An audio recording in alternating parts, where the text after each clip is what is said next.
share a session that I had yesterday with a client. After talking and hearing some of the symptoms she has and her journey so far, we decided to kind of get her on the table, ready for anything, including body work. And that's what we started with. We started with craniosacral therapy and really didn't get beyond releasing that first diaphragm. I had one hand under her sacrum and one hand above, and she was able to perceive an entity over by her right hip and her lower back. Also one of the symptoms that she was feeling.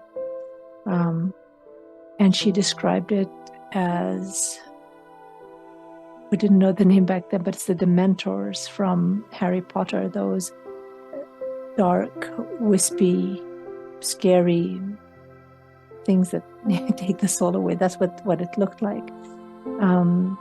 And it was upset. It was upset with my hand being there. It was painful. So then I changed my hand, the positioning, to kind of cradle it and make it feel more comfortable. Of course, there are a lot of details that I'm skipping here, but just getting the gist of this beautiful session. And we didn't continue with the body work because she was taken to a past life. Because I had asked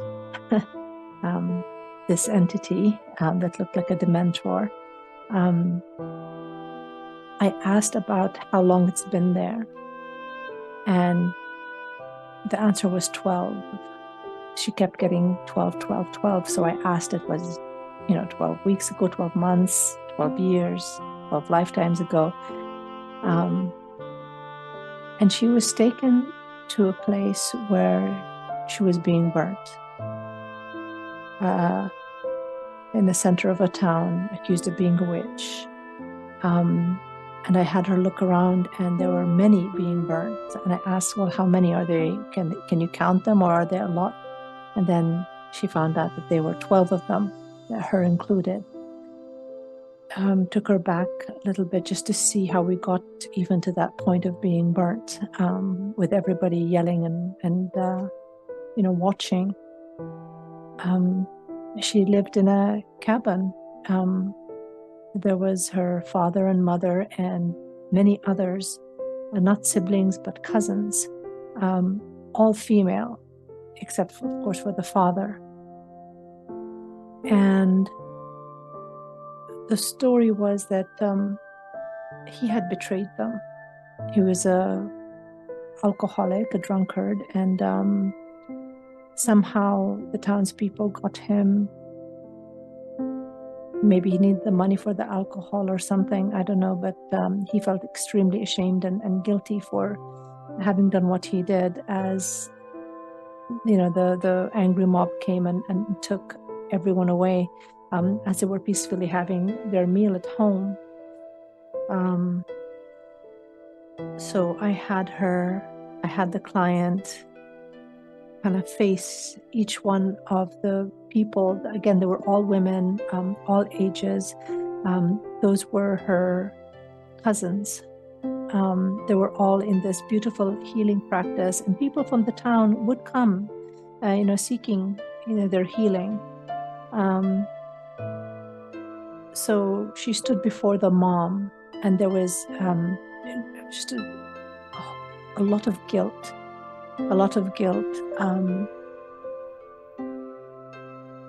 Maybe she knew something a little bit about the father, or felt, that betrayal, and her putting everybody in harm's way. But she felt that guilt, and my client could see that energy of guilt on the mother, as this black energy, and I had her see if it extends anywhere else, and the client was able to see that guilt, that black energy from the mom extending to other members, which we had her heal from, all of them, including herself.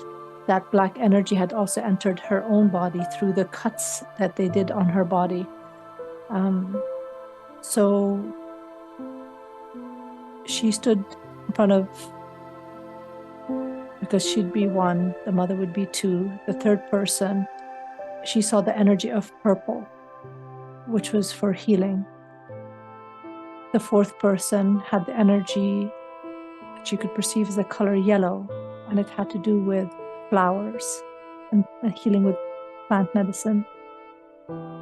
The fifth person had the energy of the color pink, and that was a loving heart. And she would talk that energy.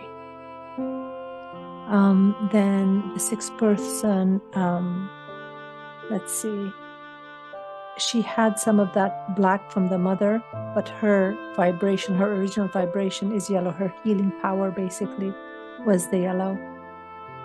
The seventh person had the healing color of turquoise, which is she could heal with water. The eighth person had a brown vibrational energy for healing, and she more would heal with nature. The ninth person had the vibration of violet. It says here what she could hold fire. She was in her 20s. The 10th person held the energy of green, and she would prep the food. The 11th person had the vibration of yellow, but this vibration was more from the energy of the sun, and she would heal with that. And the 12th person was a little one, possibly age 8. And she kind of encompassed all the energies. She had just like all the colors of the spectrum of the rainbow in her. So this was really beautiful. Later on in the session, I had her check on her body to see what needs to be healed. And she found a wound, a stab, basically, in her back. And we followed that to her father, who did that to weaken her, to ensure that she was dead. So a lot of healing happened in that session. It was just so beautiful.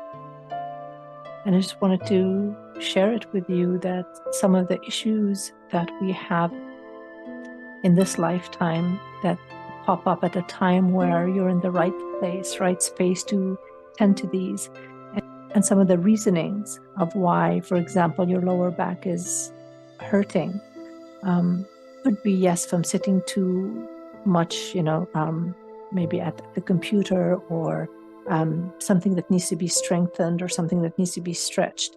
And yes, you can find relief in your strengthening and your stretching, the chiropractor, acupuncture, massage therapist. But if it's still there, if you do something and it gets slightly better, but it's not going away, if you feel that it's more really energetic, but there's something else there. So it is good to look in these other layers to find the root, the energetic root of it. And sometimes things do spill over from these parallel lifetimes, these past lifetimes. So I just wanted to share this session that we had. And whenever you're ready, you can have yours and take that journey within.